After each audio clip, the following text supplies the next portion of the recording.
voyez tout droit devant moi là, c'est l'Afrique. Là, je suis en face de la Méditerranée. Ça me rappelle énormément de choses. Ça me rappelle nos frères qui osent la braver. Cette fameuse Méditerranée, là, voilà.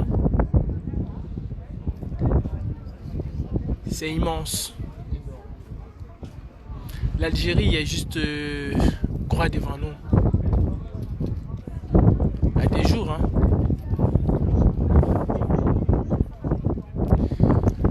Ouais, c'est facile, c'est bien de prendre la Méditerranée, c'est bien d'avoir des rêves. Regardez-la bien, c'est un véritable cimetière. Un véritable cimetière. Sincèrement, si c'est à refaire, je ne le referai pas. Je ne le referai pas parce que ça vaut pas la peine. J'entendais souvent dire que l'Europe c'est pas le paradis. Oui, l'Europe c'est pas le paradis. Ça permet de rêver, c'est vrai. Mais battons-nous tous ensemble pour construire le Cameroun nous-mêmes. Et on peut faire du Cameroun le paradis, l'Eldorado. Regardez le Botswana. Est-ce qu'ils ont besoin de visa pour aller à gauche ou à droite? Non. Parce qu'ils ont investi, parce qu'ils ont construit, parce qu'ils ont eu des hommes politiques capables de mettre le peuple, de mettre le citoyen au centre de tout. Parce qu'ils ont tout mis en œuvre pour que les Botswanais ne rêvent pas d'évasion. Regardez bien cette Méditerranée. Pensez à vos soeurs, à vos frères, à vos cousins, à vos cousines, à vos tantes. Et posons-nous la question véritable, pourquoi? Pourquoi ils prennent tous ces risques? Justement, c'est parce que ça ne va pas. Justement, c'est parce qu'à la tête de nos États, on a des colons, des gens qui pensent à investir et à construire ailleurs que de construire chez eux. Oui. Aussi longtemps qu'il y aura la pauvreté, je sais, je dirais bien aux gens, ne venez pas parce que c'est dur. On va me dire, ah toi, qu'est-ce que tu fous là-bas? Pourquoi tu ne viens pas ici? De toutes les façons, même si je rentre au Cameroun et que je dis ne venez pas, ils me diront, l'herbe est quand même verte là-bas. Est-ce qu'ils ont tort? Non, ils n'ont pas tort. Elle est verte, peut-être difficile à avoir, mais au moins elle est verte. Parce que là-bas, les gens ont pensé à eux, ont pensé à leur population, à leur bien-être, ce qui n'est pas le cas chez nous. Militaires camerounais, vous aussi, vous êtes responsables de cette immigration massive. Policiers camerounais, vous êtes responsables de cette immigration massive. Gendarmes, comme disent les Ivoiriens, corps habillés camerounais, vous êtes responsables de cette immigration massive. Ouais. Vous soutenez à la tête de l'État du Cameroun quelqu'un qui n'a rien à foutre, non seulement du peuple, y compris de vous-même. Vous qui êtes sa colonne vertébrale, mais il n'a rien à foutre de vous. On a intérêt sur un de vos collègues. Je crois qu'il a envoyé juste une gerbe de fleurs comme il le fait depuis.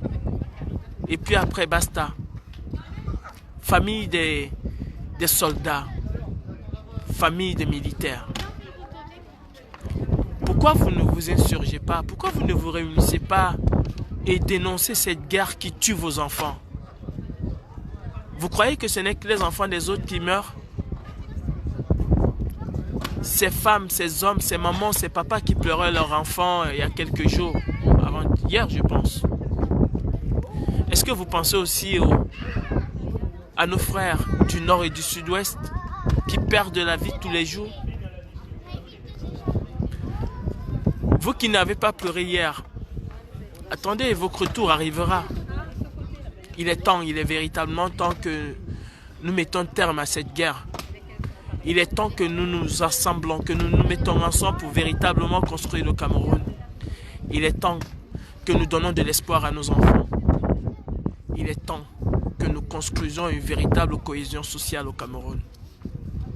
Et c'est un peu le but du MRC, c'est un peu le but de tous ces enfants de la diaspora qui se battent. C'est parce qu'ils veulent voir un Cameroun construit, un Cameroun prospère, un Cameroun libre, un Cameroun démocratique, comme on dit.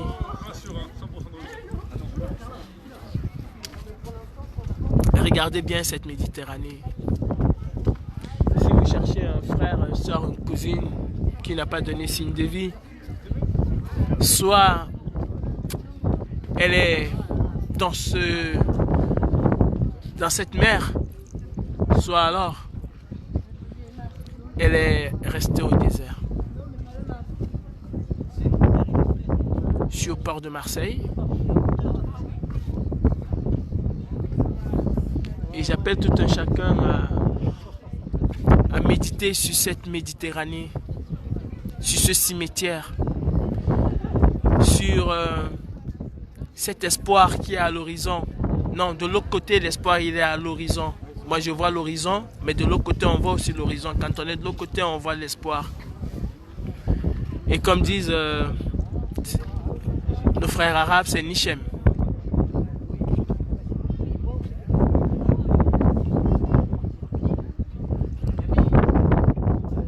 Nous gagnerons en étant soudés. Nous gagnerons en nous mettant tous ensemble. Nous gagnerons en prenant tous conscience que ça ne peut plus continuer comme ça. Camerounais, pour finir, je dirais, prends tes responsabilités. Personne ne le fera à ta place. C'est pas le FMI qui viendra, c'est pas la Banque mondiale, c'est pas les États-Unis, c'est pas la France. Peut-être ils viendront nous apporter un soutien, mais prenons d'abord nos responsabilités. La liberté du Cameroun, la lutte pour une véritable république, pour une véritable nation, la lutte pour un état de droit nous incombe à nous et beaucoup plus à vous au Cameroun. Je rends hommage à toutes ces personnes qui ont perdu leur vie en cherchant de l'espoir. Je rends hommage à notre jeune sœur qui est partie il y a quelques jours parce qu'elle avait espoir de pouvoir s'occuper de sa famille, de ses enfants, de ses frères.